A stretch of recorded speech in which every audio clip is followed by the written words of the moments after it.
Last week, David Sanger of the New York Times reported that hackers connected to Russian intelligence are now more focused on disrupting the U.S. electrical grid than on sowing chaos in the U.S. electoral system. Sanger has been reporting on the threats and realities of cyber warfare, who wages it, and how prepared the U.S. is to stop it in a new book. Judy Woodruff recently sat down with Sanger to discuss it.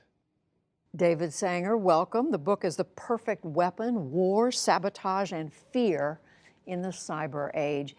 You know, I don't normally say this in an interview. The fear is in the title, but this is a frightening book. Did you mean for it to be?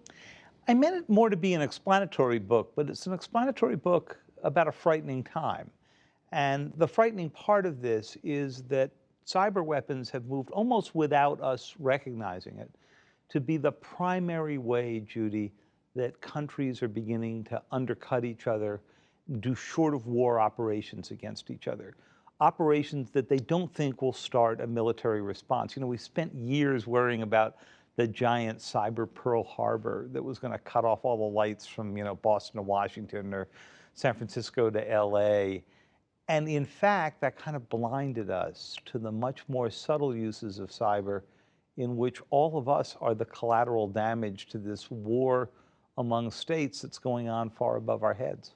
You have some, just so many fascinating stories in here. You had, I think, incredible access to some of the key players.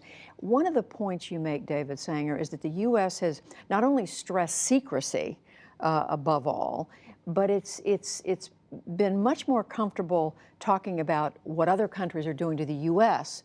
than it's ever been willing to talk about what the U.S. is doing to others. Yeah, we've hit this moment, Judy, where I think in the reporting I became convinced that the secrecy surrounding cyber, which arises from the fact that it's one of the first weapons developed by the intelligence agencies, and they're naturally secretive, is actually beginning to become a security problem for us because it's getting in the way of us establishing rules and deterrence. So let me give you an example. We have felt free to go attack nuclear facilities in Iran, or, as this book reveals, North Korea's missile program. And yet, because we won't talk about our own capabilities and operations, we can't get the government involved in a serious conversation about what's off limits. And why haven't U.S. officials been more willing to talk about that? You know, they've confused keeping secrecy around how we build these weapons and what we do from secrecy about how we want to go use them. And even in the nuclear age, we kept everything about how we built nuclear weapons, where we stored them, secret, and we had a big public debate about how we wanted to go use them, and it ended up in a completely different place. You write at one point that the U.S. is still ahead, but you said that China and Russia are very close to catching up, and maybe even North Korea and Iran. How well equipped right now is the U.S. to fend off a major cyber attack? We're much better at our offense than we are at our defense.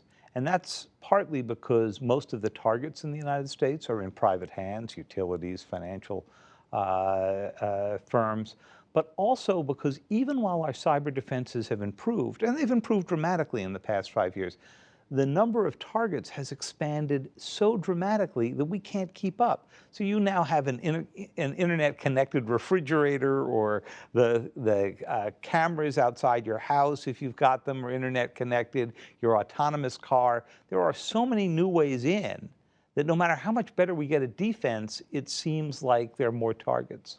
Of course, one of the things that arises out of this, and because the timing of the book is what happened in 2016, the Russian reported Russian attempt to interfere in the U.S. election. What did you find out about that? Did you come away convinced that that happened?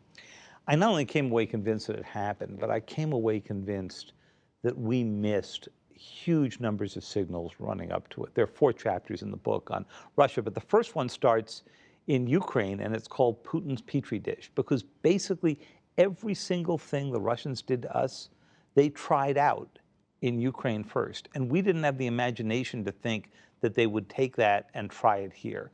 The second thing was the FBI was way too slow on the investigation into what happened to the DNC. It took 9 months before they really got everybody to wake up to it. And even then, the British had to step in and warn us that Russian military intelligence was inside the DNC.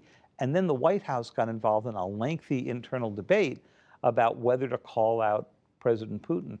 Once again, they made the decision that they had made when the Russians went into the White House, the State Department, and the Joint Chiefs of Staff, not to publicly penalize the Russians, at least before the election. And of course, the whole argument about whether President Obama moved quickly enough or not. And aggressively enough. And aggressively enough.